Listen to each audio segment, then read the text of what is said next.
हाँ जी दोस्तों, नमस्कार। एक बार फिर उपस्थित है ऑनलाइन टेस्ट नंबर 5 की आंसर की के साथ में। दोस्तों, पिछले 4 टेस्ट के रिजल्ट को देखा जाए और इस टेस्ट नंबर 5 के रिजल्ट को देखा जाए तो इस टेस्ट का रिजल्ट बहुत ख़राब रहा है, क्योंकि पिछले टेस्टों के अंदर जो क्वेश्चन दिए गए थे वो बेसिक क्वेश्चन थे। हालांकि इस टेस्ट में भी ज़्यादा हार्ड क्वेश्चन नहीं थे, वो भी बेसिक क्वेश्चन है बिल्कुल। आज अपन उन्हीं क्वेश्चनों पर बात करेंगे, उन पर विस्तृत वर्णन करेंगे कि उनका आंसर किस प्रकार से दिया गया है। चलते हैं अपन फर्स्ट क्वेश्चन की तरफ। दोस्तों, बता दें इस टेस्ट के अंदर कुल 15 क्वेश्चन थे और प्रत्येक प्रश्न 1 नंबर का होता है, जैसा कि आपको पता है। तो चलते हैं अपन फर्स्ट क्वेश्चन की तरफ। फर्स्ट क्वेश्चन देखिए आपकी स्क्रीन पर इस प्रकार से हैं।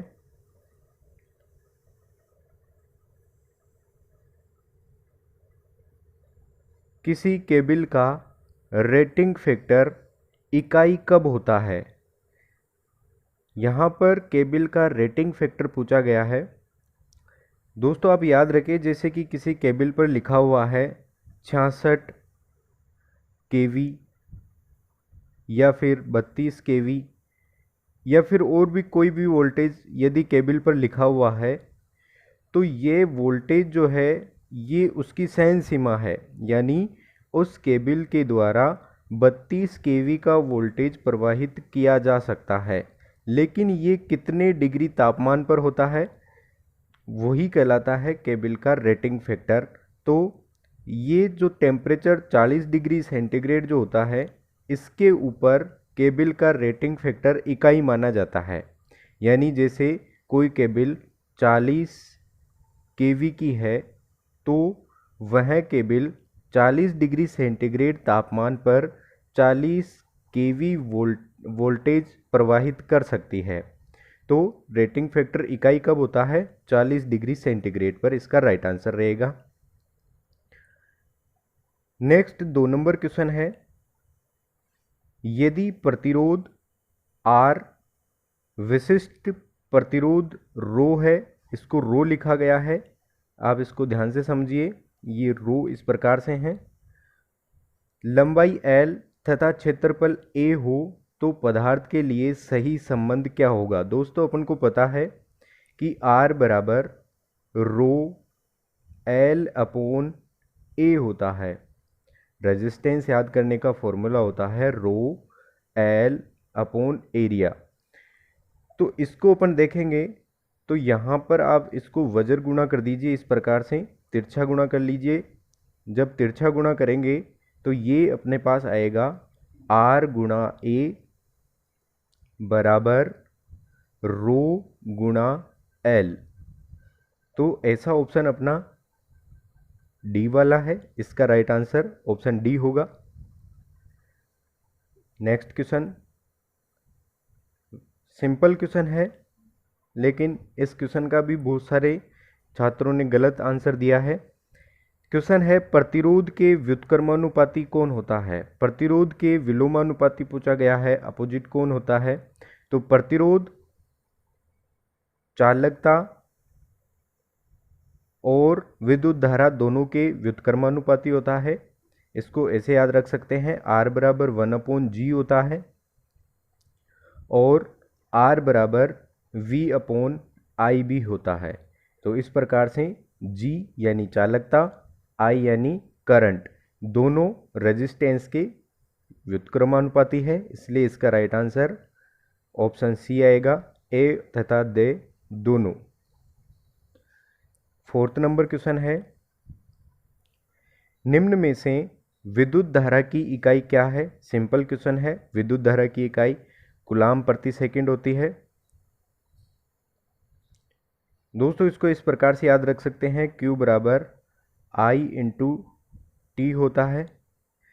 जब अपन को विद्युत धारा निकालनी है तो Q अपॉन टी हो जाएगा, यानी Q को आवेश को कूलाम में लेंगे और T को यानी समय को सेकंड में लेंगे, तो कूलाम प्रति सेकंड विद्युत धारा का मात्रक हो जाएगा।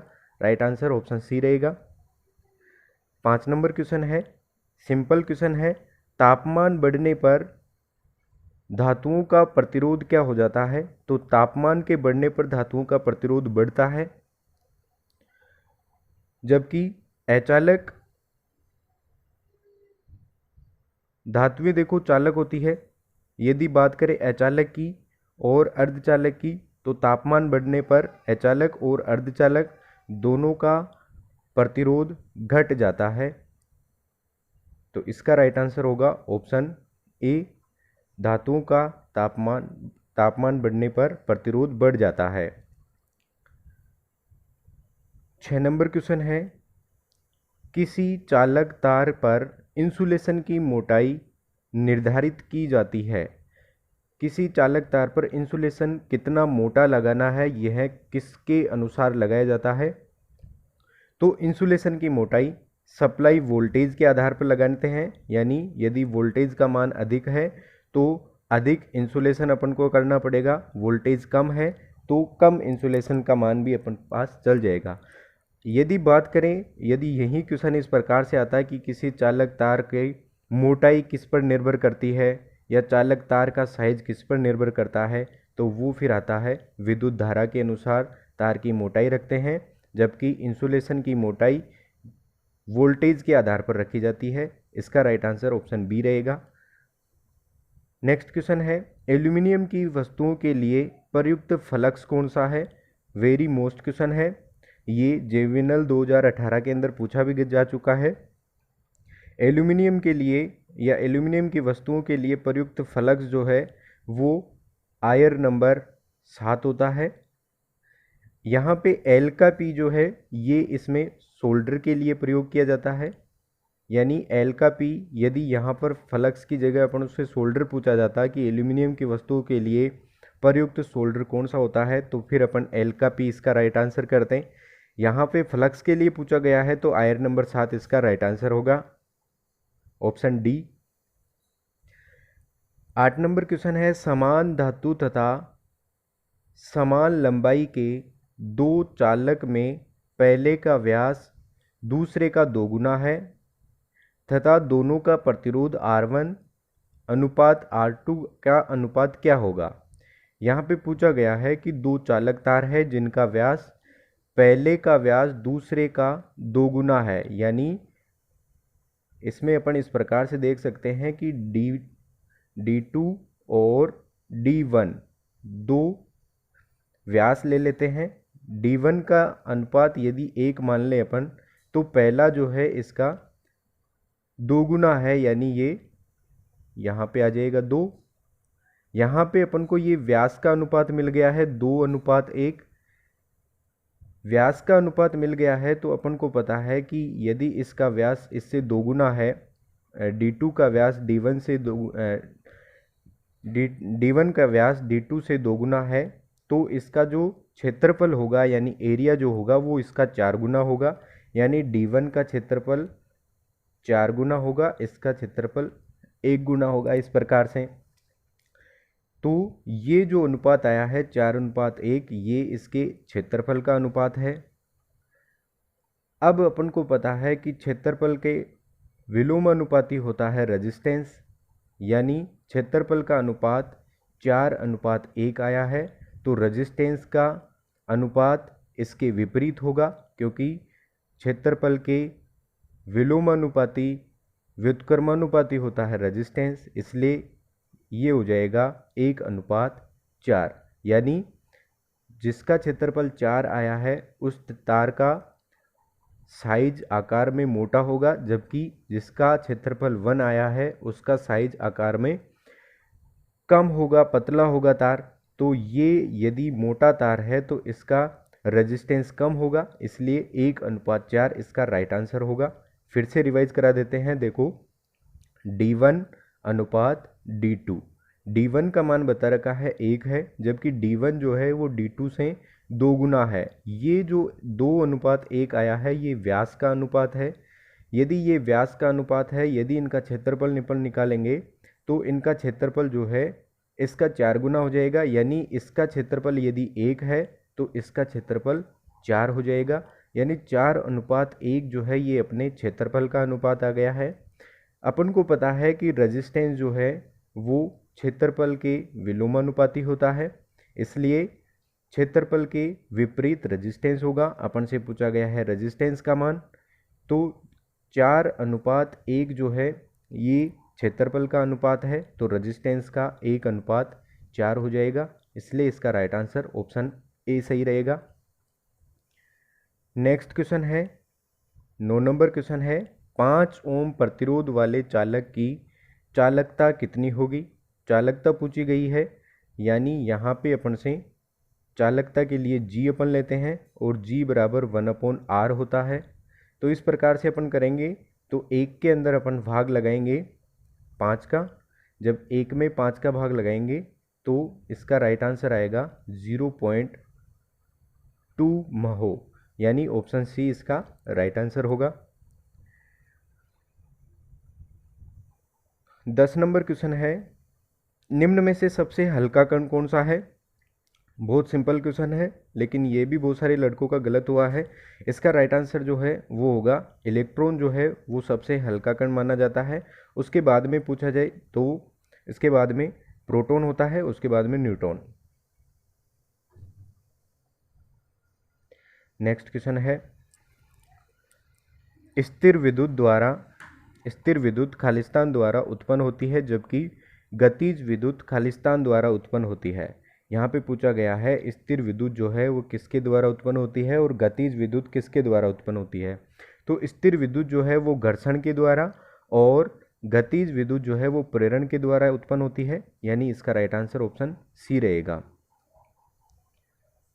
12 नंबर क्वेश्चन है एक पदार्थ द्वारा 100 कूलाम आवेश 4 सेकंड में प्रवाहित किया जाता है, तो पदार्थ में धारा प्रवाह का मान क्या होगा। यानी यहाँ पर अपन से करंट पूछा गया है, तो करंट का मान कैसे निकालेंगे, I बराबर Q/T करेंगे अपन।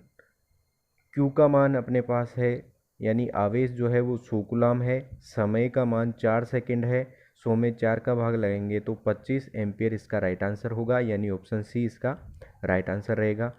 13 नंबर क्वेश्चन है 2 मीटर लंबाई वाले तार का प्रतिरोध 80 ओम है, इसे वृत्त की आकृति में मोड़ा गया है, वृत्त की परिधि पर स्थित किन्हीं दो बिंदुओं के बीच का प्रतिरोध क्या होगा। दोस्तों ध्यान से समझिए, क्वेश्चन अच्छा है। यानी एक वायर है जो 2 मीटर लंबा है, इस तार का प्रतिरोध 80 ओम है, इसी तार को जो है वृत्त की आकृति में मोड़ा गया है। यदि इसका कुल प्रतिरोध अपन से पूछा गया है तो वो किसी परिधि पर दो स्थित बिंदुओं पर पूछा गया है, यानी ये दो बिंदु है, यहाँ पर इसका कुल प्रतिरोध अपन से पूछा गया है। यानी यहाँ पर यदि अपन ओम मीटर लगा के देखे हैं तो यहाँ पर इसका रेजिस्टेंस कितना होगा, ऐसा पूछा गया है। तो देखिए दोस्तों, इसको दो भागों में यदि बांट दिया गया है तो ये जो है ऊपर का वायर जो है यहाँ से लेके इतना वायर जो है, ये वायर जो है अपने 40 ओम का रह जाएगा, और ये नीचे वाला हिस्सा जो है ये भी 40 ओम का रह जाएगा, यानी दो हिस्सों के अंदर ये बट जाएगा। अब देखिए इस प्रकार से हो गया है, ये 40-40 ओम के दो रेजिस्टेंस समानांतर क्रम में लगे हुए हैं, और यहाँ पर इसका रेजिस्टेंस टोटल रेजिस्टेंस पूछा गया है। तो 40-40 के दो रेजिस्टेंस समांतर में लगे हैं, तो 40/2 कर देंगे अपन, इसलिए इसका राइट आंसर होगा 20 ओम। ऑप्शन बी इसका राइट आंसर रहेगा।